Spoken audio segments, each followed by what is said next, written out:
E agora nós estamos em contato com a nossa convidada, ela que é biomédica, também criadora de conteúdos, doutora Luísa Munhoz. Doutora Luísa, boa tarde, prazer falar com você aqui no Espaço da Inclusão, tudo bem? Boa tarde, o prazer é meu. Muito obrigado aí por nos atender. Aliás, a Luísa, que em breve também terá um quadro aqui, Ciências de Saúde, aqui no Espaço da Inclusão. Bom, Luísa, fala um pouco da sua história pra gente. Bom, eu sou a Luísa, né?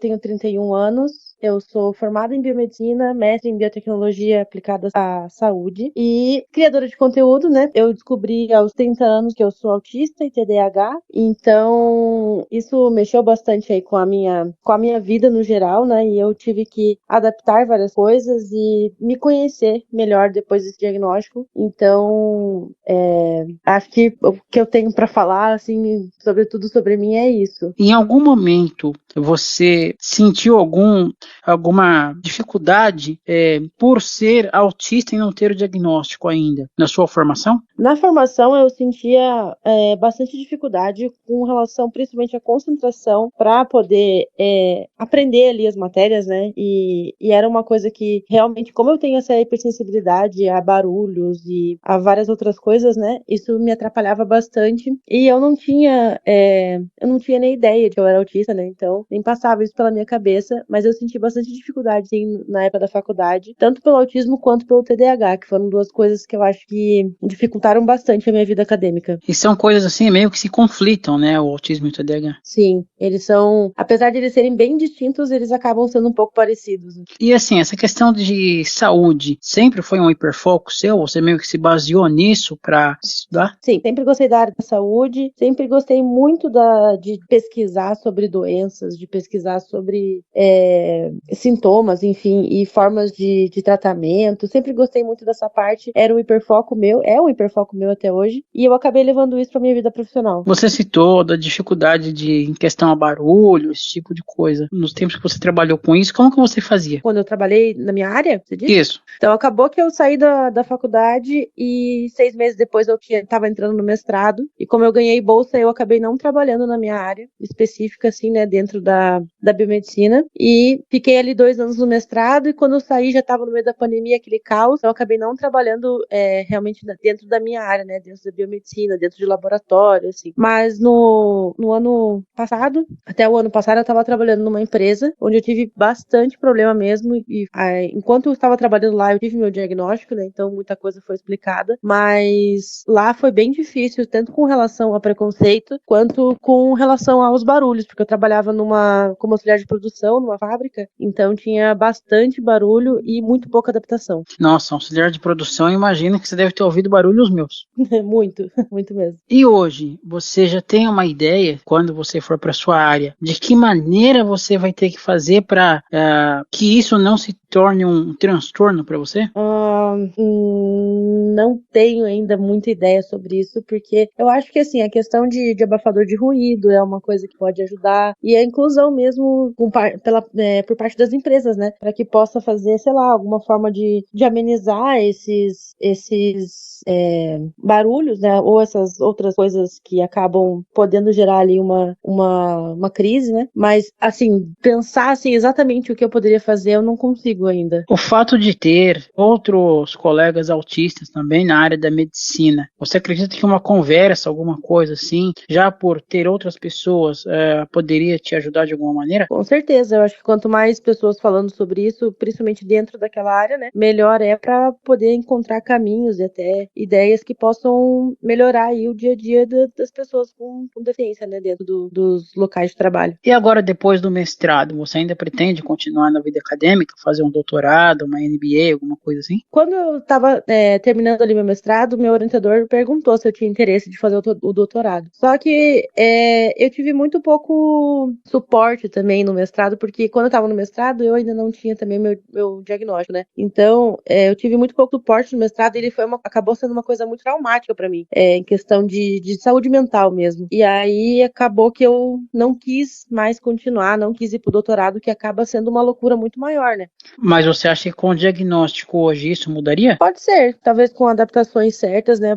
Para mim, eu acho que seria uma boa. Agora, você na questão, você como criadora de conteúdos, né? Isso, de alguma maneira, também está sendo um facilitador para você ter os seus seguidores, né? Como que você está fazendo a gestão disso? Acaba sendo um pouco mais tranquilo trabalhar com a internet, porque eu trabalho em casa, né? Então eu consigo organizar meu tempo, né?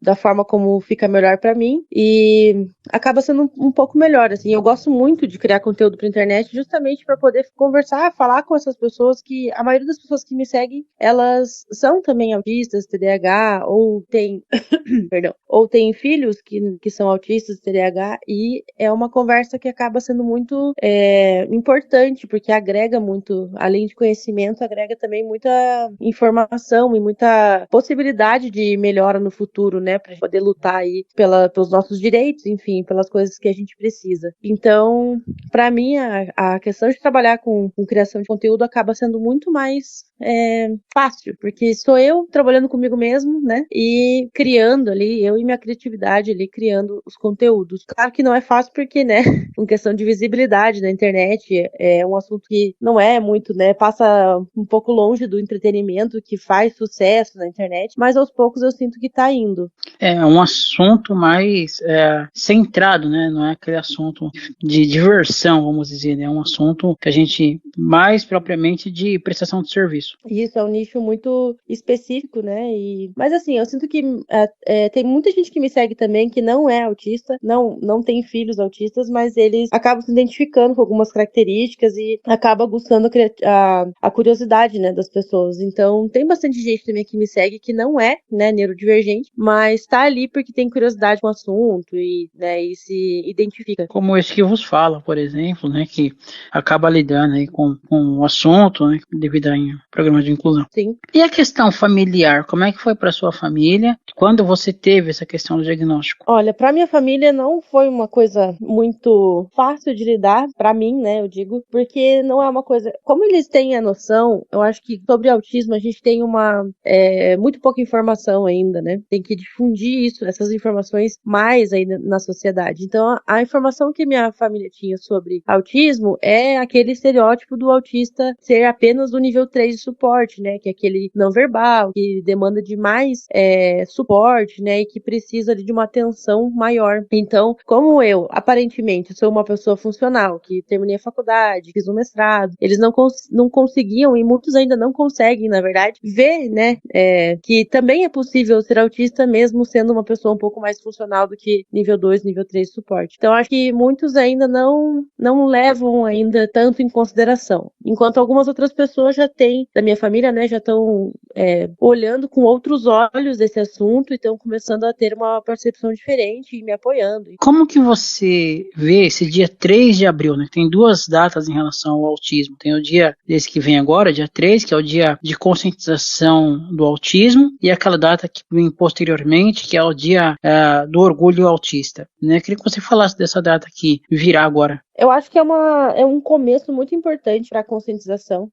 Tem muita gente que pensa que é só um dia, no que muda, né? Mas muda bastante coisa, principalmente que se você parar para pensar, que é o governo fazendo, olhando para esse tema e dando importância para esse tema. Acredito, claro, que deveriam não só existir o dia, mas deveria também existir mais ações vindas do governo, enfim, para que pudesse ser, assim, ter mais informações ainda, falar mais sobre isso. Eu acho que é uma pauta de saúde pública e deveria, né, ter mais ali informações e não só o dia. Mas já é um começo, acredito que já é um começo, ter o dia ali de conscientização, que é um dia para ali pra gente falar sobre isso, embora todos os dias sejam dias pra gente falar sobre isso, né? Sem dúvida, todo dia é dia, né, de você se informar, buscar dados. Agora, você não acha que falta também essa questão governamental de ter, isso não só no autismo, mais pessoas com deficiência ocupando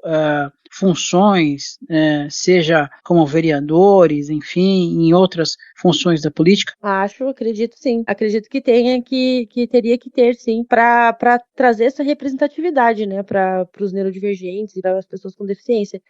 Mas acredito que isso é um processo um pouco longo, né, que acho que ainda vai demorar um pouco para isso acontecer. Espero que não, espero que eu esteja errado. Você se utiliza de alguma daqueles mecanismos, né, aquelas formas de tecnologia, por exemplo, o cordão de girassol, a pulseira, algo assim? Eu uso o cordão de girassol e o cordão também de quebra-cabeça. Eu não tenho, assim, eu ainda tenho um pouco de receio de usar, assim, no geral, porque por conta dos olhares, por conta do que as pessoas vão falar, é uma coisa que eu tô trabalhando em mim para conseguir usar mais, né? E porque é uma coisa que facilita muito. Mas quando eu vou num lugar, por exemplo, eu vou num hospital, eu vou em algum lugar assim que tem bastante gente, uma concentração grande de gente, que eu sei que eu tenho uma chance de entrar numa crise, eu uso porque eu sei que vai me ajudar. Então eu uso sim. E para os ouvintes que não têm essa informação, qual a diferença do cordão de girassol, né, que é o pessoal mais fala, e o cordão de quebra-cabeça? O símbolo do quebra-cabeça, ele é o símbolo do autismo, né? Ligado diretamente ao autismo. Então, o cordão de quebra-cabeça contém ali somente o símbolo do autismo, que é o quebra-cabeça, né? Já o cordão de girassol, ele traz ali o girassol, que é o símbolo de deficiências ocultas, né? Então, o autismo está dentro das deficiências ocultas, mas também existem outras deficiências que também estão ali e que são representadas por aquele colar. Então, depende ali do que você, né? Às vezes só o cordão de girassol para você já basta, então tá tudo bem. O que eu uso é metade girassol e metade quebra-cabeça, que é pra realmente mostrar. Eu tenho uma deficiência oculta e a deficiência é o autismo. É que no caso você tem as duas, né? O autismo e o TDAH. O TDAH, ele ainda, aqui no Brasil, pelo menos, não é reconhecido como deficiência, né? Ele é um transtorno, mas não está na lista de deficiências. Aliás, você acredita que em breve, devido ao número grande de pessoas que têm o TDAH, que ele também, assim como o autismo foi, ele será incluído como uma deficiência? Eu acredito que ele deva ser incluído, porque ele é uma deficiência permanente também e que causa muitos prejuízos, né, para as pessoas, que assim como os autistas podem ter ali associação com o TPS, né, que é o transtorno do processamento sensorial, no TDAH o TPS também pode aparecer, então é uma coisa que dificulta muito a vida, o dia a dia da pessoa que tem TDAH, né, por vários motivos, não só pelo TPS. Mas então eu acredito que deveria entrar ali na lista de deficiência. Não sei se isso vai acontecer, eu espero que sim.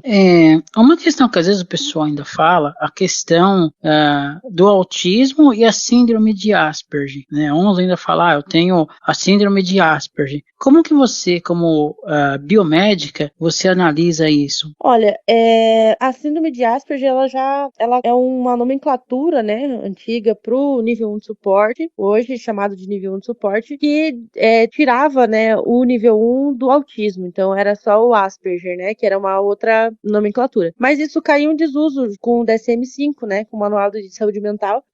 O Asperger saiu, então agora ficou só a nomenclatura autismo, né, e com os níveis de suporte, 1, 2 e 3. Eu acho que as pessoas têm que informar para que não seja mais usado essa nomenclatura, porque ali perante o DSM-5, que é o manual mesmo das doenças, dos transtornos mentais e tudo mais, né, não existe mais essa nomenclatura, então é como se não existisse, né. Então, hoje a gente entende que o Asperger de antigamente é o nível 1 de suporte, que faz parte do autismo. Correto, eu perguntei porque eu já vi, até hoje, eu já vi algumas pessoas ainda que usam essa nomenclatura, né? Não, sou o Asperger, tipo, ainda mantém essa nomenclatura, não sei porquê também. Pois é. Às vezes não tem realmente essa informação, não tem, né? Mas já caiu mesmo. Você, em algum momento, já pensou ou já teve essa ideia também de, assim como em algumas pessoas autistas fazem uso, por exemplo, do cão como cão de serviço? Eu tenho visto agora alguns vídeos que falam sobre isso, que falam sobre cão de serviço no autismo. Eu não sabia da possibilidade disso, então eu nunca pensei, né, na verdade, em ter um cão de serviço para isso. Eu acho que também, pela informação que eu tenho, né, não sei se eu tô certo, mas acho também que você precisa ter a indicação do médico, né, que seria legal você ter, ou Sim. que seria apropriado para você. E até hoje eu nunca tive, nenhum médico falou isso para mim, então não sei mesmo, acabei não pensando nisso. Na região que você mora, você tem contato com outras pessoas, como você, pessoas autistas, ou somente pela internet? Somente pela internet. Aqui eu não conheço nenhum centro de convivência, assim, né, para pessoas autistas. Aqui em Pinhais, em Curitiba, eu acredito que deva ter, mas eu não conheço mesmo. Seria até um dado importante para a gente buscar essa informação, né? Mas acredito realmente que deva, pelo Paraná ser um estado muito grande, né? Provavelmente tenha outras pessoas. Sim. E palestras, você já fez alguma coisa direcionado a isso, mesmo tendo um diagnóstico recente? Não, me chamaram para dar uma palestra, perguntaram, na verdade, se eu teria disponibilidade, né, se eu conseguiria, mas eu tenho apesar de eu ser uma pessoa criadora de conteúdo, né, e aparentar ser muito comunicativa, eu tenho um trauma muito grande com falar para públicos, né, grandes públicos, então é uma coisa que eu ainda estou trabalhando em mim, mas eu pretendo, sim, meter as caras e dar palestra, porque eu acho que é um negócio legal, assim, né, um assunto pertinente para falar, e é também um hiperfoco meu, né? Acabou se tornando um hiperfoco meu depois do meu diagnóstico, então é uma coisa que eu tenho facilidade para falar, né? E tenho propriedade também. Mas, por enquanto, ainda não tô dando palestra. Você falou da questão do trauma, você teve então você já passou por alguma ocasião, assim, que te deixou tanto quanto triste em relação a isso? Sim, né? Isso foi um trauma da faculdade, né? Da vida acadêmica, que tanto na graduação mesmo, quanto no mestrado, eu tive que passar várias vezes por isso, né? E até uma coisa que tá no meu laudo, né? No meu laudo médico, que o meu médico, ele pede para que seja evitado apresentações em público, porque é uma coisa que me dá crise até hoje, assim, né? Quando eu penso nisso. Então, é uma facilidade que eu não tive na faculdade, que talvez se eu tivesse meu diagnóstico antes, lá na faculdade teria sido evitado e teria sido um pouco menos traumático para mim, né? Essa parte acadêmica. Talvez faria uma apresentação mais pro professor mesmo, uma coisa mais reservada, vamos dizer assim, né? Exatamente. Ou por escrito. Exatamente. Tem algumas formas de você fazer. Hoje eu sei, né, que quando você leva o teu laudo na faculdade, eles adaptam as coisas, né? Então, tem algumas formas de você fazer isso sem passar por esse trauma tão grande, né, que pode gerar uma crise. No seu caso, a questão da crise, você consegue sentir quando você vai ter suas crises? Hoje eu consigo. Antes eu não conseguia porque eu misturava tudo na minha cabeça, porque pra mim era tudo a mesma coisa. Pra mim eu sempre tava tendo uma crise de ansiedade. Hoje eu consigo distinguir uma crise da outra e a crise da ansiedade também. Então você já consegue distinguir quando é uma crise de ansiedade e quando é uma crise autística. Isso, já consigo distinguir. Uhum. E aí no seu caso, assim, você consegue fazer com que passe rápido ou quando você demora a ficar lá recolhida até realmente voltar tudo ao normal? Então, depende. No autismo a gente tem dois tipos de crise, né? Tem o meltdown e o shutdown. O meltdown é como se fosse uma crise uma explosão de raiva, assim. E geralmente ali que acontece mais até do autista se machucar, né? Ou machucar os outros, enfim, por conta dessa explosão de raiva, né? Essa crise, eu sinto que, claro, como hoje eu sou uma pessoa adulta que tem terapia e que é medicada, né? Eu sinto que eu consigo controlar, não que ela não vai acontecer, ela vai acontecer, só que de formas mais brandas, assim, eu nunca me machuquei, por exemplo, eu nunca me machuquei nem machuquei os outros, sabe? Então eu consigo controlar, mas eu tenho que esperar passar sozinho, assim, não tenho alguma coisa que eu possa fazer pra passar, sabe? Eu espero e ela passa, assim, dentro de um tempo ali, no mesmo dia, ela passa. E já o shutdown, que é uma crise de desligamento, que é por exaustão, praticamente, né?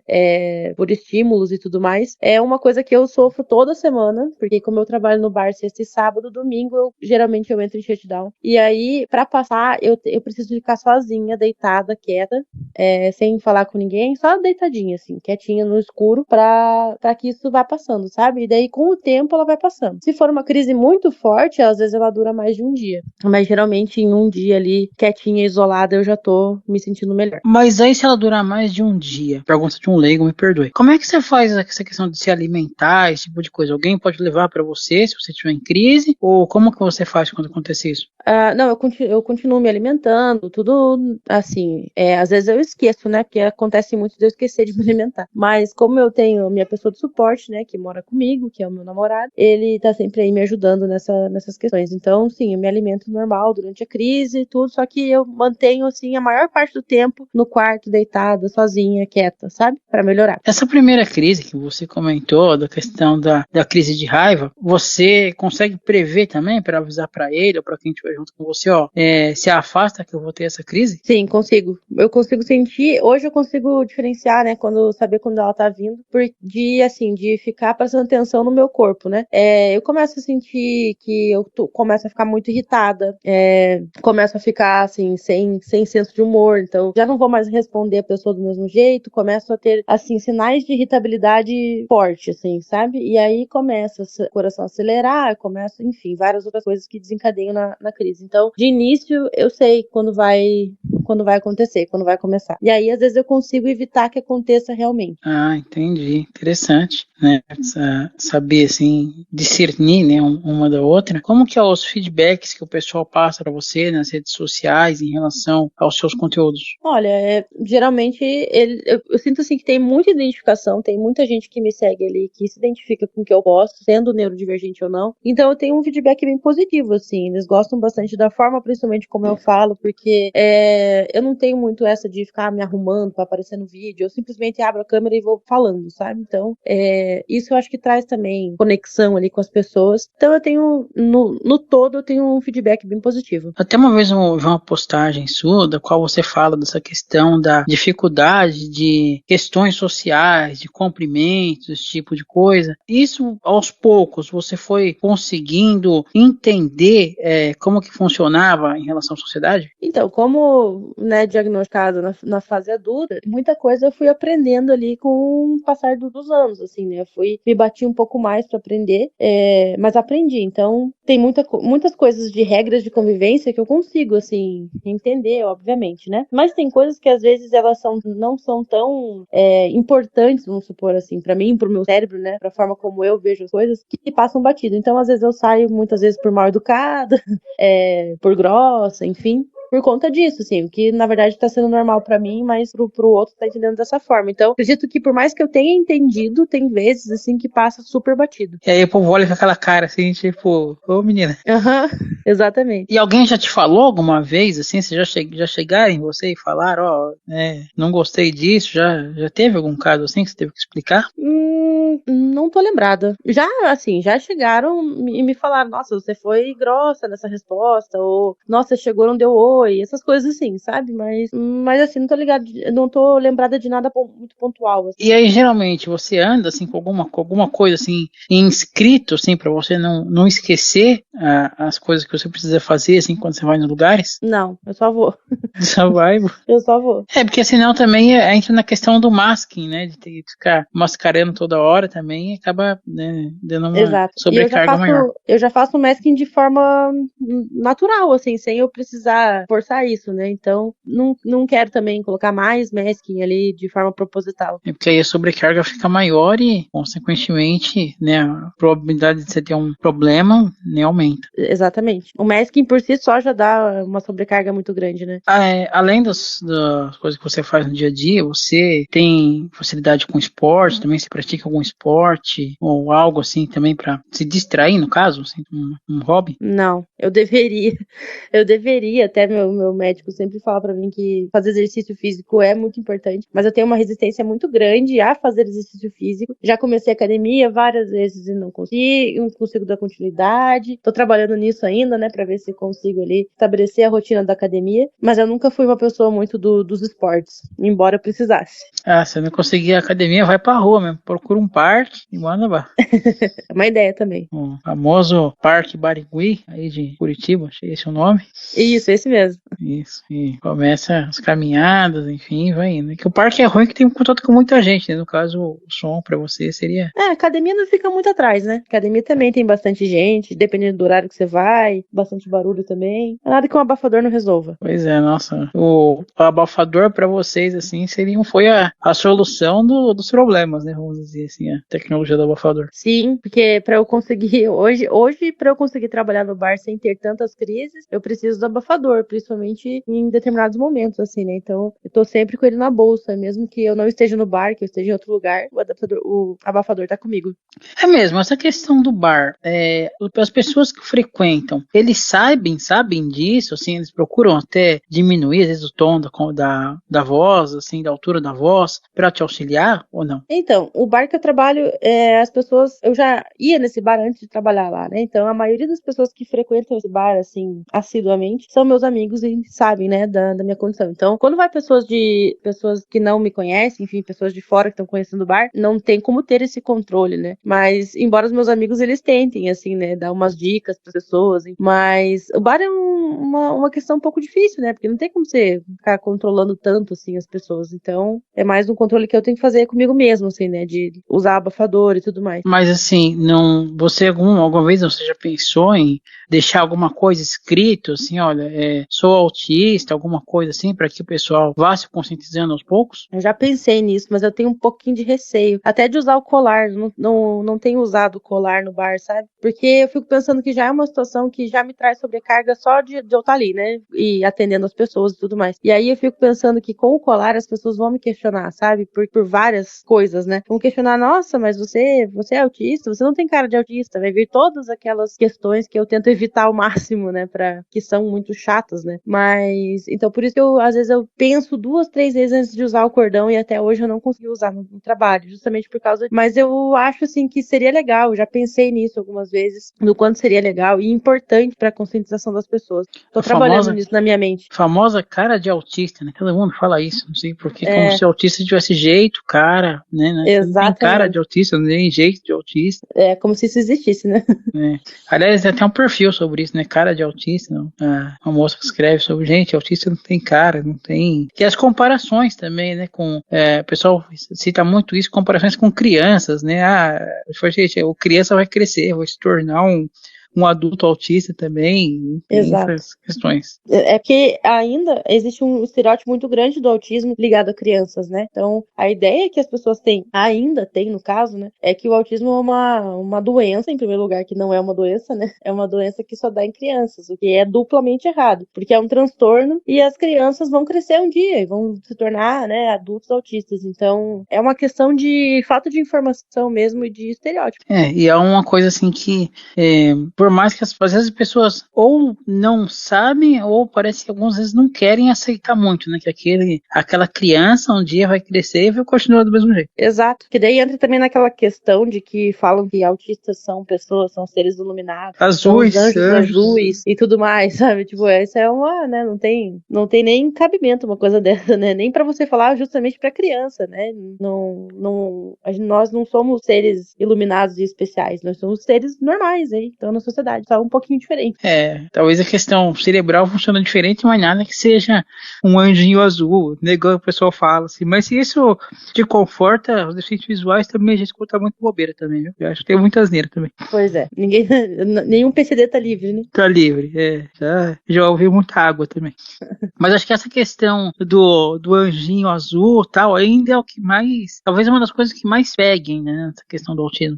Porque como eu falei, né, como ele é ligado muito a crianças ainda, né, tem essa questão da criança ser um ser iluminado, ou uma criança autista é um anjo, toda essa coisa em cima, né, e não é bem assim. Você acha que de uns tempos pra cá, que o Mignon, né, que o Marcos Mignon, que também tem um filho autista, começou a trazer pessoas, adultos autistas no programa dele, para mostrar o que as pessoas fazem, então você acha que a partir daí a mentalidade das pessoas vai começar a mudar? Eu acho que sim, eu acho que tem grande chance de começar a mudar ali, é um grande começo, né, porque eu acho que isso traz a visibilidade que no fundo a gente quer, que é mostrar que nós somos pessoas normais ali, né, que, enfim, né, então eu acho que é uma coisa muito importante, assim, um começo muito importante. Bom, doutora Luísa Munhoz, em nome da Web Rádio Teletema, do programa Espaço da Inclusão, gostaria de agradecer a sua atenção aqui, sua cordialidade com o nosso programa. Lembrando, Luísa, que logo estará aqui conosco com o quadro Ciências e Saúde também, né, colaborando aqui com o nosso programa. Gostaria que você deixasse as suas considerações finais e divulgue suas redes, seus canais. Primeiramente, eu gostaria muito de agradecer aí pelo convite para participar para a entrevista aqui. Gostei muito, fiquei muito feliz. E também pelo quadro, né, que a gente vai aí começar esse trabalho juntos. Então, eu queria agradecer muito a você, Felipe, e a Rádio Teletema, o Espaço da Inclusão. E as minhas redes, eu posto conteúdo no Instagram, no TikTok, que é o mesmo arroba para os dois, arroba Luísa Munhoz C, Luísa com Z. E no YouTube eu tenho um canal também, que é arroba Depois do Diagnóstico. Canal no YouTube, arroba Depois do Diagnóstico, é isso? Isso. Ok, gostaria de agradecer também a Gisele Fernandes, que nos colocou em contato. Muito obrigado aí, a Gi, do perfil Hiperfocalizando. Bom, conversamos com a biomédica Luísa Munhoz, aqui na Web Rádio Teletema, programa Espaço da Inclusão.